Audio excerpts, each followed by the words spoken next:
Shalom teman-teman, sebentar lagi kita akan mulai ibadah. Meskipun ibadah ini ibadah online, tetapi kita harus ingat 3 hal.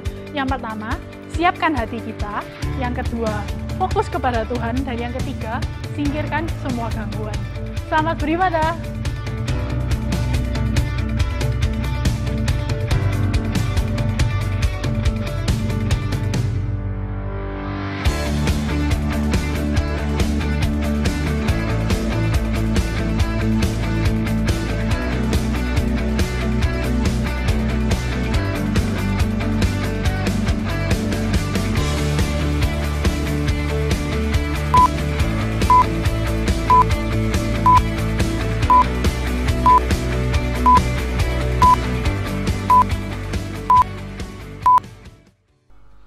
Teman-teman semua, apa kabar yang di rumah sana? Senang rasanya sore hari ini bisa berkumpul bersama-sama lagi di rumah Tuhan. Yuk, sebelum kita masuk lebih dalam, kita mau berdoa. Tuhan Yesus, sore hari ini ya Tuhan, kami mau memuji, memuliakan nama-Mu ya Tuhan. Kami datang Tuhan dengan hati yang haus dan lapar akan Engkau ya Tuhan. Datanglah ya Tuhan, datanglah ya Roh Kudus. Lawat setiap kami rindu Tuhan memberikan yang terbaik saat sore hari ini Tuhan bagi nama-Mu. Terima kasih Tuhan, hanya di dalam nama Tuhan Yesus Kristus, semua yang percaya katakan amin. Siapa yang siap memuji Tuhan? Haleluya.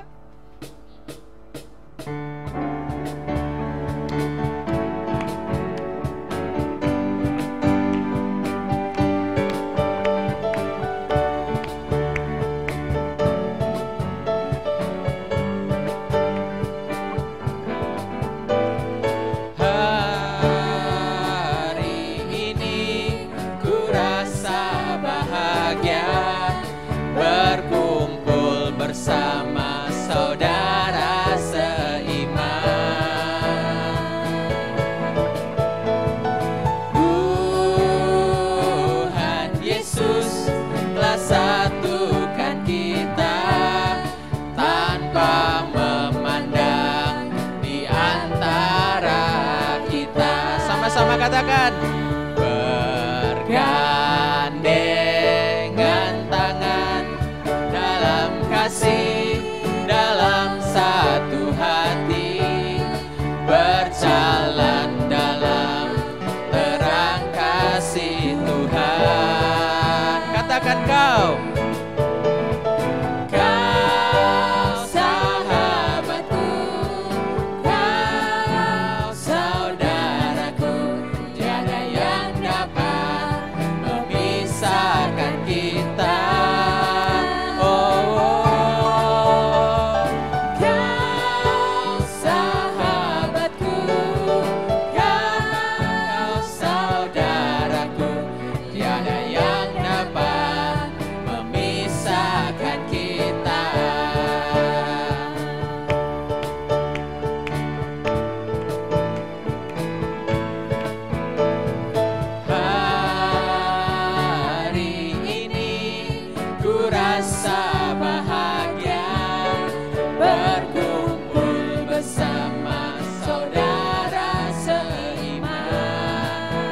Tuhan Yesus, Tuhan Yesus telah satukan kita tanpa memandang di antara kita, bergandengan tangan dalam kasih, dalam satu hati, berjalan dalam terang kasih Tuhan. Kau sahabatku, kau saudaraku, tiada yang dapat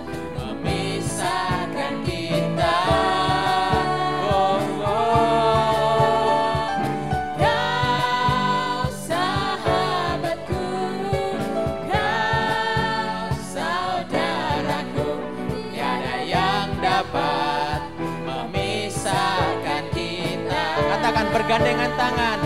Bergandengan tangan dalam kasih, dalam satu hati, berjalan dalam terang kasih Tuhan.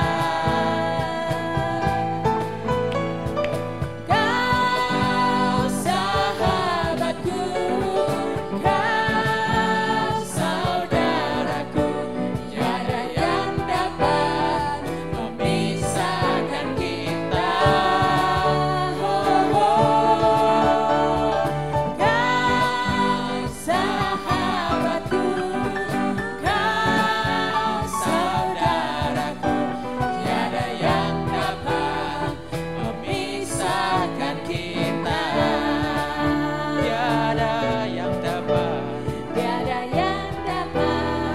memisahkan kita. Tiada yang dapat memisahkan kita. Haleluya. Beri tepuk tangan buat nama Tuhan.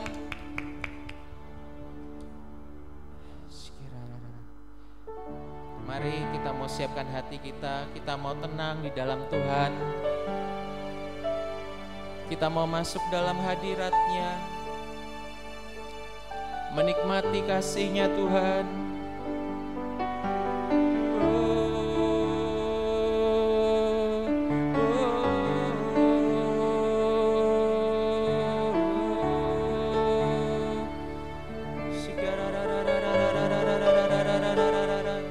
Bebaskan rohmu, angkat tanganmu, puji namanya. Haleluya.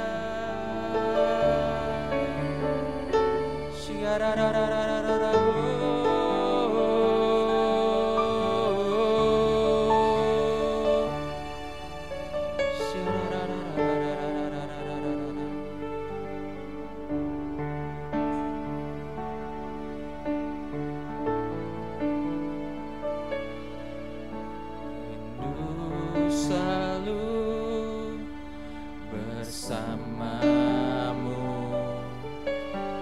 tinggal di dalam kediaman-Mu. Oh Tuhan, sebab ku sukai hadirat-Mu, tak ingin ku terpisahkan. Dekat dengan-Mu, itu yang rindukan, sebab ku dapati kedamaian.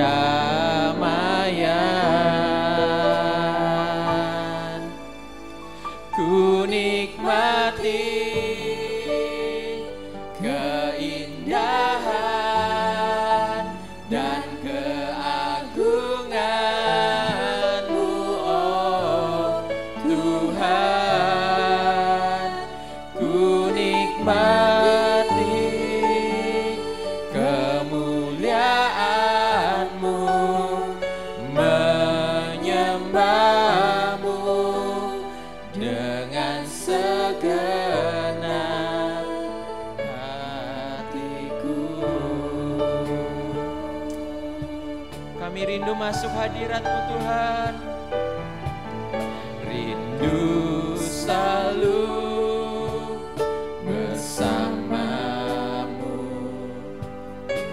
tinggal di dalam kediaman-Mu. Oh Tuhan, sebab ku sukai hadirat-Mu, tak ingin Kami gak mau jauh daripadamu Tuhan. Dekat denganmu, itu yang ku rindukan.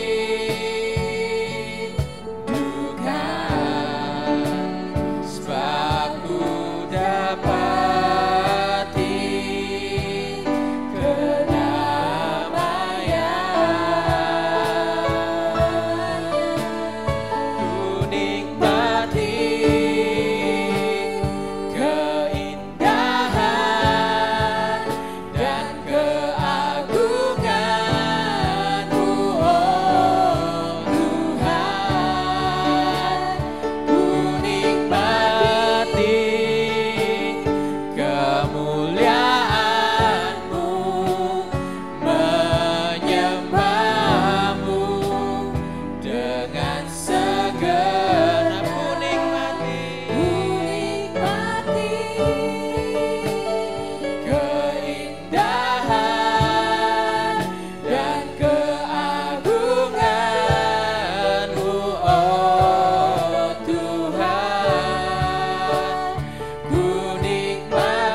dengan segenap hatiku.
katakan ku nikmati Tuhan. Ku nikmati keindahan dan keagungan-Mu, oh Tuhan. Ku nikmati kemuliaan-Mu, menyembah-Mu dengan segenap. Ku nikmati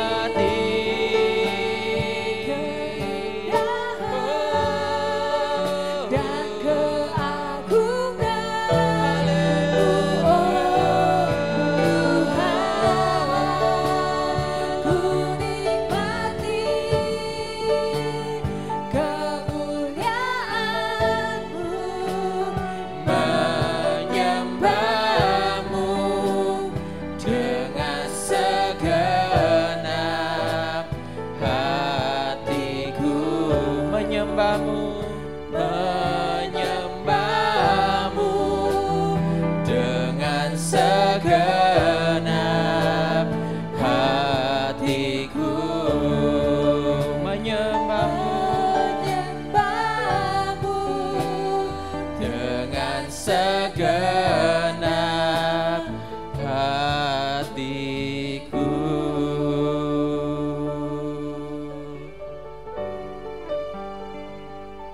Kami merasakan hadirat-Mu di tempat ini, Tuhan. Kami mengasihi-Mu, Yesus. We love you, Jesus. Tak ingin terpisahkan lagi.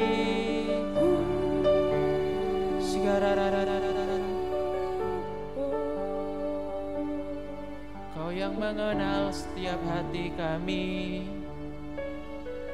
Kau yang mengenal setiap kami, Tuhan, sampai kedalaman hati.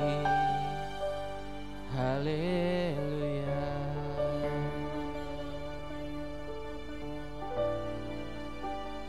Tuhan, inilah yang ku tahu, Kau mengenal hatiku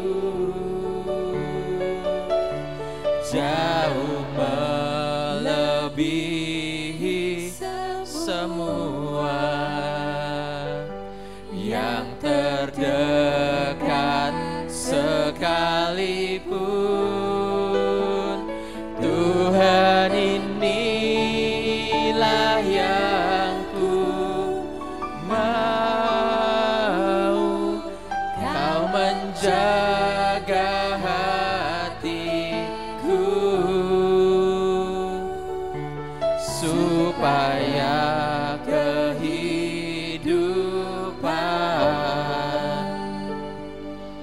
memancar senantiasa.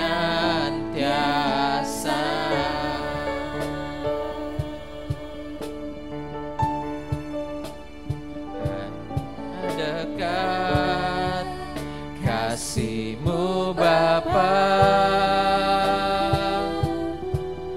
jiwaku pun tentram. Engkau menerimaku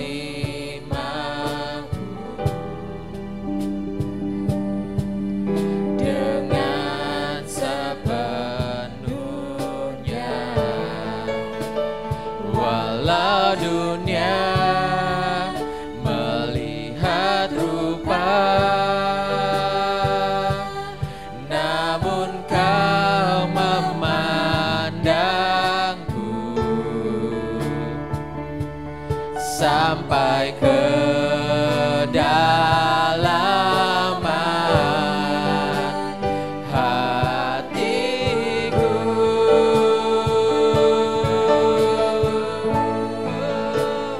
Tuhan, inilah yang ku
Kau mengenal hati kami, Kau mengenal sampai kedalaman lubuk hati kami. I love you, Jesus. How I love you, Jesus.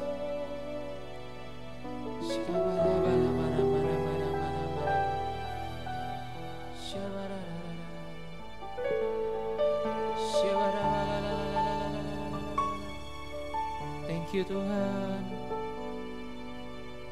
buat hadirat-Mu di tempat ini.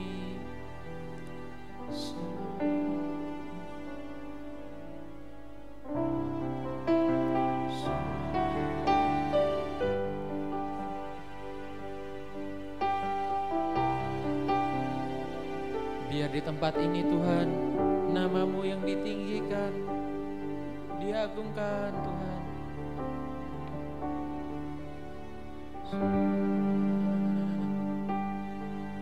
Bagimu, nyanyi pujian bagi-Mu Tuhan, pujian bagi-Mu Tuhan,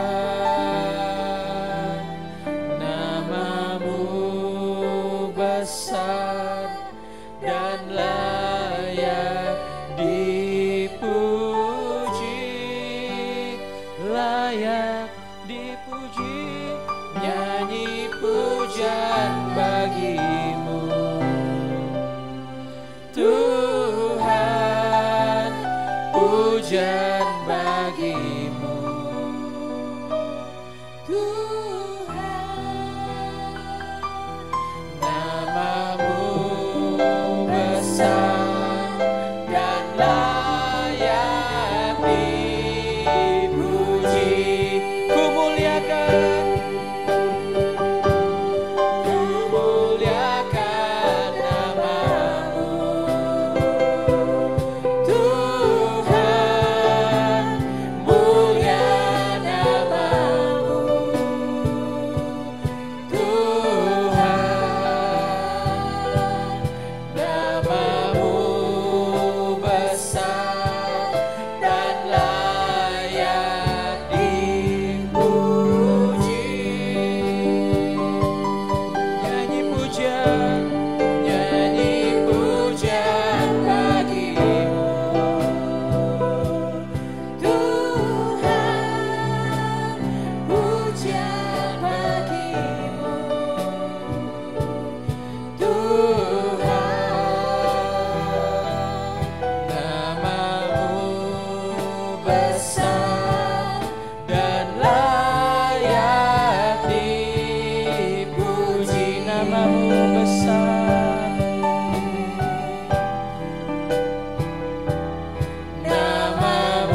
Mari kita berdoa sebelum kita mengawali firman pada sore ini.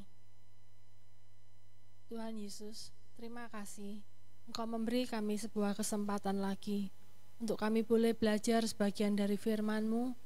Biarlah Engkau mengurapi setiap kami Tuhan, agar lewat firman-Mu ini kami boleh mendapat pengenalan yang benar akan Engkau. Di dalam nama Tuhan Yesus kami mintakan doa ini. Amin. Selamat sore adik-adik, bagaimana kabarnya? Dimanapun kalian, Kak Leli tetap berpesan, tetap ikuti protokol kesehatan yang sudah disarankan. Semoga dalam waktu dekat kita bisa berjumpa secara fisik untuk beribadah bersama-sama lagi. Nah, sebelum Kak Leli mulai firman, Kak Leli punya cerita ya. Kak Leli punya kenalan seorang pengusaha yang boleh dibilang cukup sukses ya. Dia punya banyak usaha dan usahanya bermacam-macam bidang. Ada properti, ada pertambangan, dan banyak hal. Dan dia cukup terkenal. Pengusaha ini sekalipun dia kaya raya, tapi dia juga seorang yang cinta akan Tuhan. Dia seorang yang melakukan bisnisnya berdasarkan ketetapan-ketetapan firman Tuhan. Dia seorang yang murah hati kepada para pegawainya, dan dia memperlakukan semua pegawainya dengan baik. Nah, pengusaha ini hanya punya 2 orang ahli waris untuk menjalankan usahanya. Tetapi satu dari anaknya memilih untuk pergi meninggalkan rumah dan memulai usaha sendiri di tempat yang jauh. Dia tidak mau lagi tinggal bersama dengan orang tuanya, dengan ayahnya, dan dia tidak mau bekerja pada ayahnya. Dia memilih untuk pergi ke tempat yang jauh, meninggalkan rumahnya, dan dia memaksa kepada ayahnya agar ayahnya memberi dia sejumlah uang yang banyak ya untuk memodali dia di tempat yang jauh. Nah, ayahnya memberi kebebasan kepada si anak ini untuk pergi meninggalkan rumah, walaupun menurut adat ketika seorang ayah atau orang tua itu belum meninggal, anak itu tidak berhak untuk meminta warisan kepada ayahnya. Karena itu warisan adalah sesuatu yang dibagikan ketika orang tua meninggal. Itu pada umumnya seperti itu. Tetapi si ayah ini cukup berbesar hati untuk memberikan warisan sebelum dia meninggal dan menyerahkannya kepada si anak untuk digunakan, ya nggak tahu apa, pokoknya si ayah memberikan aja apa yang diinginkan oleh si anak itu. Nah, pergilah si anak itu, nah, tinggal 1 orang anak lagi yang tinggal bersama bapaknya di rumah. Anak yang satu ini rajin, dia nggak pernah bolos dalam bekerja, walaupun dia anak bos ya, tapi dia rajin, tiap hari dia juga ke kantor, membantu ayahnya, dan dia tidak pernah bertindak berfoya-foya dengan kekayaan yang dimiliki ayahnya. Dia senantiasa menurut kepada ayahnya. Nah, dari 2 orang anak yang dimiliki oleh pengusaha sukses ini, kalau kalian mau pilih pacar, kira-kira yang mana ya yang kalian pilih? Si anak yang satu tadi yang pergi meninggalkan rumah dengan membawa warisan yang belum waktunya untuk dibagi, atau si anak yang tinggal bersama ayahnya dan sehari-hari dia bekerja dengan baik, dengan rajin, mendampingi ayahnya. Kira-kira kalian akan pilih yang mana? Yang mana? Yang pergi atau yang di rumah? Nah, sebelum kalian jawab, memilih mana di antara putra dari pengusaha ini yang kalian inginkan untuk jadi pacar kalian, yuk kita mau baca Alkitab punya kisah yang mirip seperti apa yang Kak Leli ceritakan tadi. Lukas 15, mulai ayat 11 ya. Yesus berkata lagi, ada seorang mempunyai 2 anak laki-laki.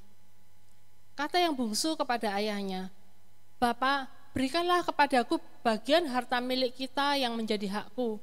Lalu ayahnya membagi-bagikan harta kekayaan itu di antara mereka. Beberapa hari kemudian, anak bungsu itu menjual seluruh bagiannya itu, lalu pergi ke negeri yang jauh. Di sana ia memboroskan harta miliknya itu dengan hidup berfoya-foya. Setelah dihabiskannya semuanya, timbullah bencana kelaparan di dalam negeri itu dan ia pun mulai melarat.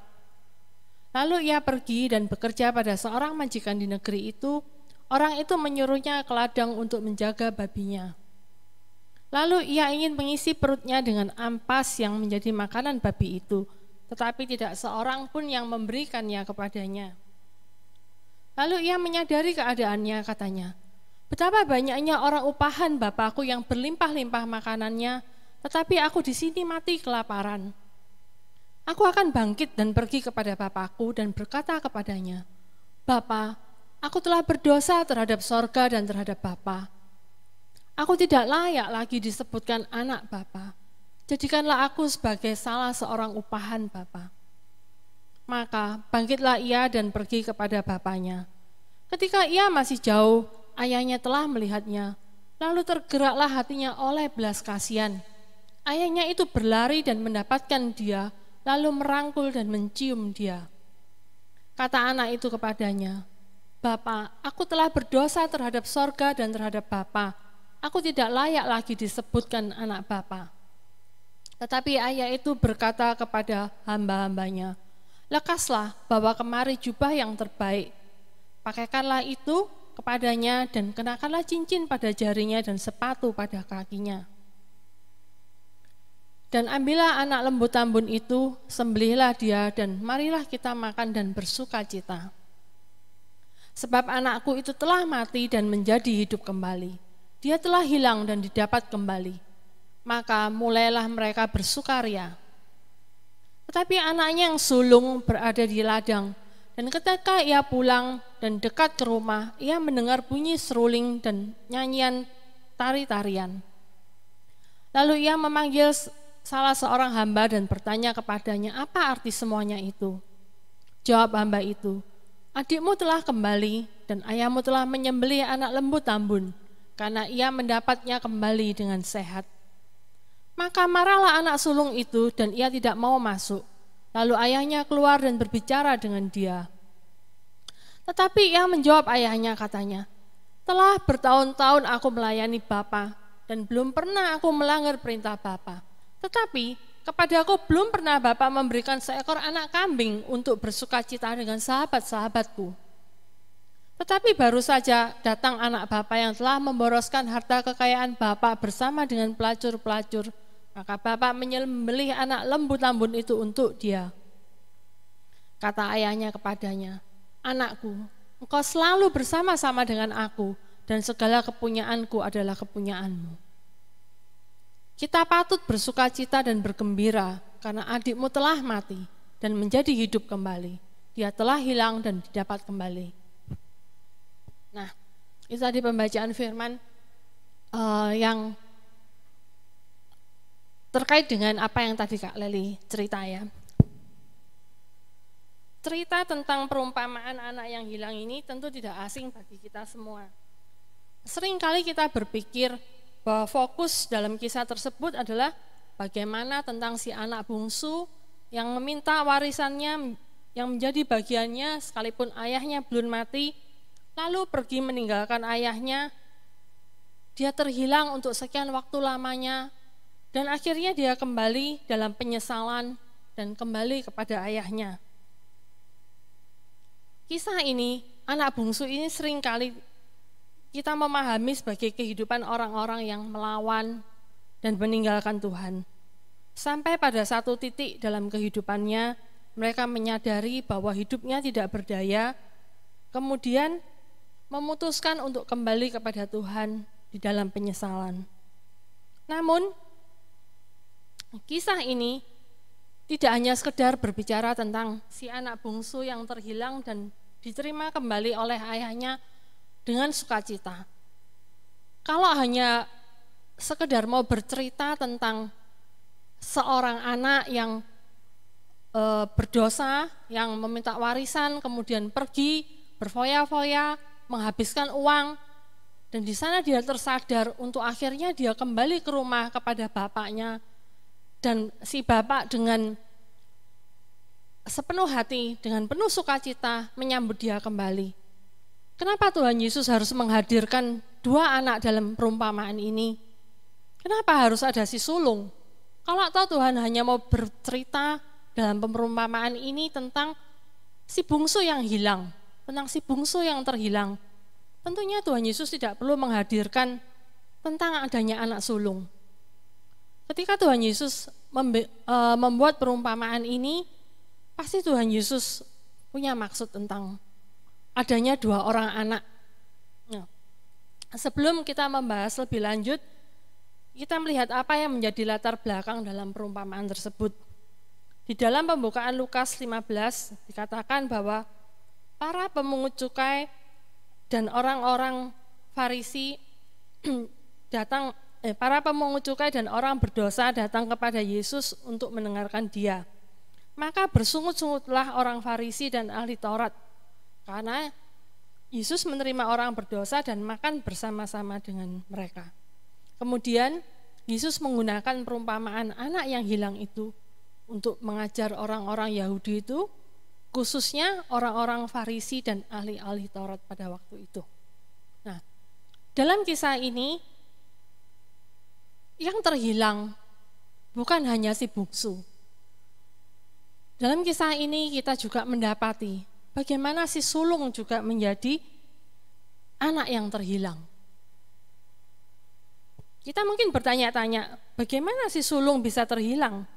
Bukankah dia selalu ada bersama-sama dengan ayahnya? Bahkan dia melayani dan tidak pernah melanggar perintah ayahnya.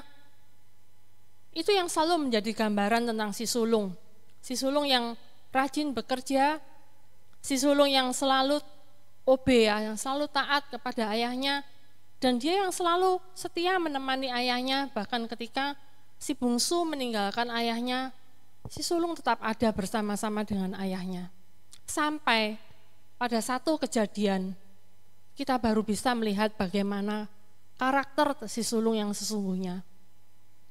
Ketika pada saat itu, adik yang sudah meninggalkan mereka sudah lama meninggalkan mereka kembali ke rumah, tadi kita baca, bagaimana si ayah menyambut dengan penuh sukacita atas kehadiran daripada si bungsu yang kembali ini Menurut tradisi pada waktu itu, kalau disebutkan bahwa si ayah ini sampai keluar menyambut, itu ada suatu tindakan yang luar biasa.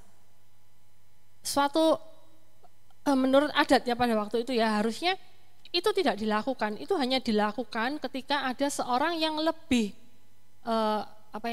lebih berkuasa atau lebih dihargai, itu datang, maka si tuan rumah itu akan keluar untuk menyambut berlari, bahkan dikatakan si ayah itu berlari keluar menyambut. Enggak sampai itu di situ aja, tapi dikatakan bahwa si ayah ini menyuruh para pegawainya untuk menyiapkan, memberikan jubah. Mungkin si bungsu ini sudah datang dalam keadaan yang compang-camping bajunya sudah jelek, juga mungkin penampakannya sudah lusuh, kotor karena dikatakan kan dia hidup sebagai penjaga babi-babi itu jadi pasti sudah jauh daripada keadaan ketika dia berangkat Nah, ayahnya menyuruh para pegawainya untuk menyiapkan baju, mengenakan cincin, bahkan dikatakan siapkan bukan sekedar baju jubah yang terbaik. Itu yang dilakukan oleh si ayah itu. Dia menyambut dengan luar biasa dan dia mengadakan pesta. Dikatakan bahwa dia menyuruh pegawainya untuk menyembelih anak lembu yang tambun. Pesta besar yang diadakan untuk menyambut si bungsu yang hilang dan kembali ini. Nah, berita itu terdengar oleh si sulung. Si sulung yang sedang dalam bekerja di ladang, dia dalam perjalanannya dia pulang dia mendengar apa yang terjadi di rumahnya, kok ada rame-rame gitu ya. Dan taulah dia bahwa ayahnya mengadakan pesta untuk si bungsu yang kembali yang sudah nggak ada beritanya selama beberapa lama. Ayahnya menyambut dengan luar biasa. Dan di situ kita baru terkaget. Apa reaksi si sulung atas kejadian itu? Reaksi ini yang sungguh-sungguh membuat kita baru menyadari karakter si sulung yang sesungguhnya. Dia marah kepada ayahnya, kenapa ayahnya mengadakan suatu pesta, sedangkan dia sendiri dikatakan dia hidup bertahun-tahun bersama dengan ayahnya, dia merasa dia tidak mendapatkan upah, dia tidak pernah mendapat lembu untuk dia bisa mengadakan pesta dengan teman-temannya. Selama ini dia kecewa dengan apa yang dilakukan oleh ayahnya terhadap si bungsu ya.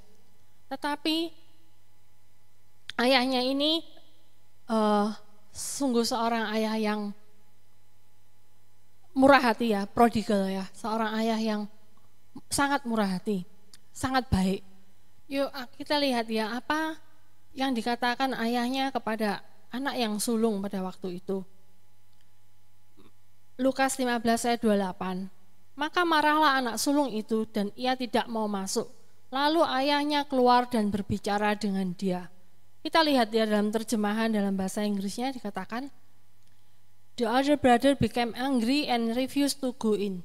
So his father went out and pleaded with him. Ya, yang satunya lagi, versi yang satunya dikatakan bahwa so his father went out and begged him to come in. Itu lain ya, dalam bahasa Indonesia cuma dikatakan bahwa ketika si anak itu marah, ayahnya itu meminta dia untuk masuk, untuk ikut bersama-sama merayakan pesta itu. Dalam bahasa Indonesia cuma dikatakan ayahnya keluar dan berbicara dengan dia. Tapi dalam versi bahasa Inggris kita melihat dengan jelas bagaimana reaksi ayahnya, bukan sekedar berbicara ya. Baik itu memohon, jadi bukan membujuk atau apa, sekedar kalau misalnya ada anak kecil ya, dia kepingin beli satu mainan gitu ya, terus apa mamahnya nggak mau kasih, dia menangis, mamahnya membujuk gitu ya supaya dia teralihkan perhatiannya. Tapi begitu tidak seperti itu ya, dia ayahnya memohon dengan sangat ya, memohon, mengemis ya mungkin ya. Please itu juga bicara seperti itu, mengemis, diistilahkan bahwa ayahnya itu memohon dengan sangat supaya si sulung itu ikut untuk masuk bersama-sama merayakan pesta ke pulangnya si bungsu ini. Itu yang dilakukan oleh si ayah ya. Mungkin kalau pada kenyataannya ya kita punya anak yang sudah seperti ini berani marah sama orang tuanya, mungkin ayahnya itu dalam kemarahannya dia bisa ngusir ya toh. Kamu enggak mau ikut pesta, ini juga hakku untuk mengadakan pesta. Bungsu ini juga anakku. Kamu enggak berhak melarang ayah. Mungkin ayahnya bisa balik marah dan mengusir si sulung ini ya. Tetapi kita lihat bagaimana the prodigal father itu ya, ayah yang begitu murah hati itu. Dia memohon mengemis istilahnya ya kepada si sulung itu agar dia mau masuk. Tetapi Alkitab tidak pernah menceritakan lebih lanjut apakah si sulung ini masuk ataukah dia tetap stay di luar ya. Nah, di sini kita mau melihat di mana sesungguhnya si sulung itu hilang sebagai anak yang terhilang. Bukankah dia tidak pernah meninggalkan rumah? Bukankah dia setiap hari bersama dengan ayahnya? Bukankah setiap hari dia melakukan pekerjaan yang dilakukannya dengan baik dan dia tidak pernah melakukan seperti yang dilakukan adiknya, bermalas-malasan atau mungkin berfoya-foya dengan pelacur dan segalanya. Mungkin itu tidak pernah dilakukannya. Di manakah dia terhilang? Kita mau lihat ya. Bagaimana Alkitab menggambarkan tentang si sulung ini ya. Si sulung ini dari reaksinya ketika dia marah terhadap ayahnya, kita baru tahu bagaimana yang ada dalam pemikiran si sulung ini. Mental si sulung ini tidak lebih daripada mental seorang upahan. Jadi selama ini yang dilakukan, dia taat, terhadap ayahnya, dia bekerja keras, tidak pernah membantah perkataan ayahnya, dia selalu melakukan apa yang menjadi perintah-perintah ayahnya. Ternyata dia juga punya suatu motivasi. Dia berharap juga menerima upah dari semuanya itu. Itu yang dilakukan oleh si sulung ya. Dia memang baik dalam arti dia tidak melakukan pemberontakan seperti si bungsu. Tetapi si sulung ini sendiri pun dia tidak mengenal hati bapaknya. Dia tidak punya hati yang penuh kasih seperti hati ayahnya. Tetapi yang dilakukan dia semata-mata, dia melakukan perbuatan baik, dia dalam ketaatannya, dia berharap untuk mendapatkan upah dari ayahnya. Tetapi ketika ayahnya menerima si bungsu, di situ baru terlempar kata-katanya yang mana kita bisa tahu bagaimana sesungguhnya hati si sulung ini. Si sulung ini digambarkan sebagai seorang anak yang punya integritas moral yang tinggi karena dia giat dalam menjalankan perintah yang ada, bahkan dia tidak pernah melanggar perintah sama sekali. Ini mirip ya dengan orang Farisi dan ahli Taurat. Mereka adalah orang yang selalu mengikuti segala tuntunan Taurat dengan begitu ketat supaya memperoleh perkenanan Tuhan. Jadi apa yang mereka lakukan? Mereka mengharap untuk mendapatkan upah di belakang semua itu. Mereka tidak melakukannya dengan hati dan motivasi karena mereka mengasihi si bapak ya. Tapi mereka melakukannya, mereka berharap ya, dengan semua perbuatan baiknya mereka mendapat imbalannya. Kita sering juga ya dalam kehidupan kekristenan kita juga menjumpai ada orang-orang yang berpikir mungkin seperti itu juga, yaitu untuk berusaha menjalani kewajiban agama dengan sebaik-baiknya dan berharap Tuhan memberikan pada kita sesuatu yang baik. Seakan-akan kita itu layak mendapatkan semua itu dan kita berharap kita mendapat upahnya. Nah, sehingga ketika hidup kita tidak berjalan dengan baik, tidak sesuai dengan yang kita bayangkan, kita menjadi marah kepada Tuhan. Seakan-akan Tuhan berutang atas kebaikan yang telah kita jalankan. Si sulung ini bergantung pada perbuatan baiknya semata. Walaupun dia tinggal bersama bapaknya, tetapi dia tidak mengenal hati bapaknya dengan sesungguhnya. Nah, ini sangat berbeda ya dengan si bungsu. Kita tadi lihat bagaimana si bungsu ya. Si bungsu ini ketika dia kembali ke rumah ayahnya dari berfoya-foya menghabiskan uang, dia hanya bukan sekedar datang untuk minta maaf kepada ayahnya, tetapi ada sesuatu yang mati dalam dirinya. Si bungsu sudah berpisah dengan masa lalunya, dia bangkit menjadi manusia baru. Dicatat oleh Alkitab bahwa aku telah berdosa kepada Bapa, aku tidak layak menjadi anakmu. Ini kata-kata dia, bandingkan dengan awalnya, si bungsu yang angkuh itu pergi dengan membawa kekayaan dan berpesta pora. Nah, di sini kita melihat ada transformasi total. Itulah makna sebuah pertobatan. Sedangkan si sulung, dia tidak pernah merasa berdosa. Dia merasa bahwa dia sudah cukup dengan melakukan semua perbuatan baiknya dan dia akan mendapatkan upahnya. Dan ketika dia tidak mendapatkan upahnya, dia menjadi marah. Karena dia merasa semua ketaatannya kepada ayahnya, semua jerih lelah yang dilakukannya, semua itu dia harus mendapatkan upah yang sebanding daripada yang sudah dikerjakannya. Anak yang sulung ini sesungguhnya terhilang di dalam kedekatannya dengan ayahnya. Karena dia tidak pernah dekat secara hatinya dengan ayahnya. Tapi dia hanya menjalani kehidupannya berdasarkan melakukan hukum-hukum yang ada dan melakukan perbuatan baik. Sama seperti yang dilakukan oleh kaum Farisi. Melalui kisah pada sore ini ya, Kak Lali mau mengajak kita semua untuk kembali mengoreksi diri. Bagaimanakah kehidupan kekristenan kita saat ini?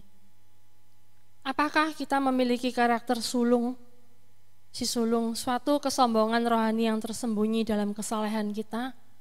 Apakah kita merasa bahwa selama ini kita sudah sibuk dengan pelayanan, segala macam bentuk pelayanan kita sudah lakukan, mulai dari yang di kampus, yang di gereja, di sektor perumahan ataupun apa, dan segala macam bentuk pelayanan kita sudah lakukan, bahkan nyaris kita kehabisan waktu. Tetapi biarlah pada sore ini kita kembali mengoreksi. Kita datang kepada Tuhan untuk Tuhan boleh melihat jauh ke dalam lubuk hati kita. Apakah ada dosa tersembunyi? Apakah ada kesombongan rohani yang tersembunyi dalam kesalehan kita yang kita harus bertobat? Mari kita datang kepada Bapa yang pemurah, memohon Dia untuk mengampuni dosa kita dan memampukan kita untuk menjalani hidup baru seperti yang dilakukan oleh si bungsu. Bapa dalam kerajaan surga, terima kasih Tuhan, Engkau sudah menegur kami Tuhan lewat firman-Mu pada sore hari ini Tuhan. Tuhan, Kau yang menyelidiki jauh ke dalam hati kami. Tuhan, apabila ada motivasi kami yang salah, biarlah Engkau menegurnya Tuhan. Tuhan, kami tidak mau seperti si sulung yang terhilang. Kami mau Tuhan ada di dekat-Mu, mendapat perkenanan-Mu,